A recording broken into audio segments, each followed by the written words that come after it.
O nosso trabalho é sobre os achados imaginológicos das apendicites agudas. A gente fez uma revisão de literatura. Nós somos do grupo 10, eu sou Ana Carolina. O nosso grupo é composto por mim, pela Gisela, pela Júlia, pela Maria Fernanda e pelo Pedro. Bom, a apendicite aguda é uma emergência abdominal frequente e ela aparece geralmente entre os 10 e os 30 anos de idade. Mas o diagnóstico ele pode ser desafiador muitas vezes, e ele é feito por ultrassom, tomografia ou ressonância magnética. Lógico que o exame físico é sempre muito importante, essencial, mas esses exames de imagem eles ajudam a confirmar o diagnóstico e evitar intervenções desnecessárias.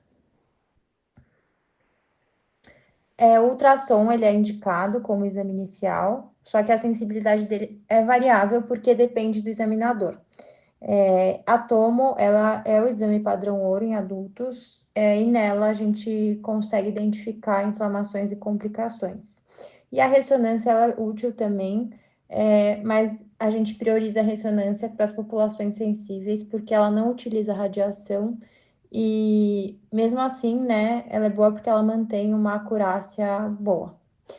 Os achados mais comuns, geralmente, são apêndice maior que 6 milímetros, espessamento parietal, presença de apendicolito, hiperemia na parede apendicular e líquido periapendicular e linfadenomegalia. Como objetivo, nosso trabalho teve de reunir e sintetizar os principais achados imaginológicos descritos na literatura, e a gente comparou esses achados, né, as diferentes modalidades, para contribuir para uma abordagem diagnóstica mais eficaz e segura. Bom, a gente fez uma revisão narrativa de literatura. O tema, como eu já disse, são os métodos diagnósticos de imagem na apendicite aguda. Como estratégia de busca, a gente usou a apendicite, né? O operador booleano AND, diagnóstico, e outro operador booleano AND, e outro descritor que foi imagem. A gente consultou o Cielo, PubMed e o Lilacs, e a gente buscou artigos entre 2020 e 2025. Bom, os descritores utilizados foram apendicite aguda, diagnóstico por imagem, abdômen agudo, apendicectomia. A gente selecionou os artigos de revistas e sites especializados, como eu já mencionei, e a gente não aplicou nenhum filtro adicional. Bom, aqui a gente tem a primeira imagem, que é de uma tomografia. Como eu já disse, ele é o método de maior acurácia, né, para o diagnóstico de apendicite em adulto. Ele tem uma sensibilidade e uma especificidade grandes, né, principalmente em casos duvidosos, e a gente pode avaliar as complicações e abscessos. Nessa imagem, a gente consegue ver que tem uma dilatação do apêndice, né? Ele está medindo 12,7 milímetros e o normal dele é até 6 milímetros. Então, só por isso a gente já pode desconfiar de apendicite aguda.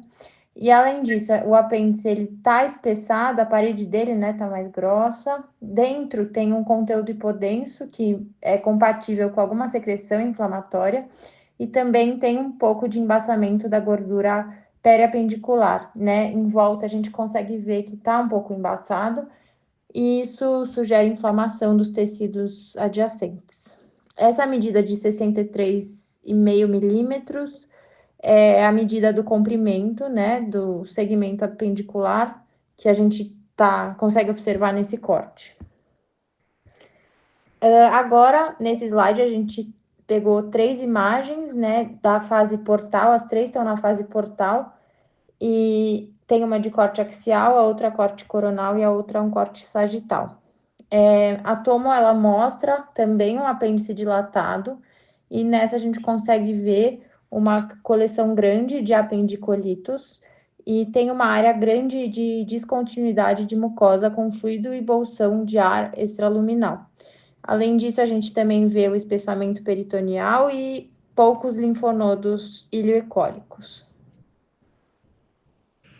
Já na ultrassonografia, é o método preferido para crianças e gestantes, por ser seguro não utilizar radiação. Infelizmente, tem menor sensibilidade quando comparada à tomografia, mas ainda assim tem boa especificidade. É um exame bastante útil, principalmente em locais que não têm acesso à tomografia. Eu consegui trazer duas imagens aqui, a primeira superior, um ultrassom em corte transversal, em que a gente consegue visualizar a luz do apêndice e as paredes despeçadas, e na imagem de baixo a gente consegue ver o apêndice alongado, junto também com as paredes mais espessadas. Já na ressonância magnética é uma outra opção segura e eficaz para crianças e gestantes, especialmente se a ultrassonografia for inconclusiva. Ela tem boa acurácia na identificação da apendicite e também de complicações associadas, já que a ressonância magnética ela é específica para tecidos. Nessa imagem a gente consegue ver um plano coronal e a seta verde está apontando para a parede espessa do apêndice. É importante considerar também que a disponibilidade e o tempo de realização da ressonância são fatores delimitantes da sua utilização. A disponibilidade é muito pouco disponível nos hospitais e o tempo de realização é justamente porque ela demora mais tempo para ser realizada do que uma tomografia. Então, não deve ser realizada num paciente que esteja hemodinamicamente instável.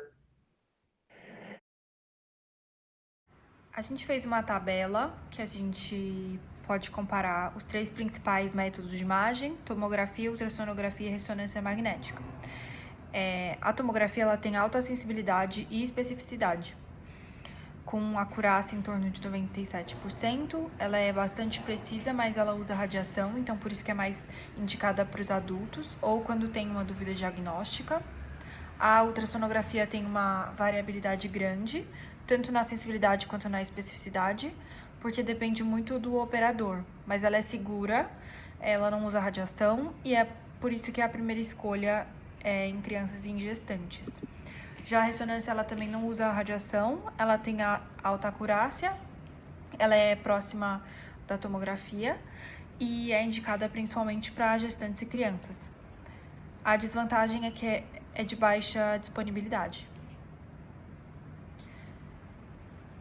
A escolha do exame, como as meninas já comentaram, ela tem que considerar o perfil do paciente e a disponibilidade do método no serviço. E, além disso, também é preciso integrar os achados da imagem com os dados clínicos e nunca olhar a imagem de forma isolada.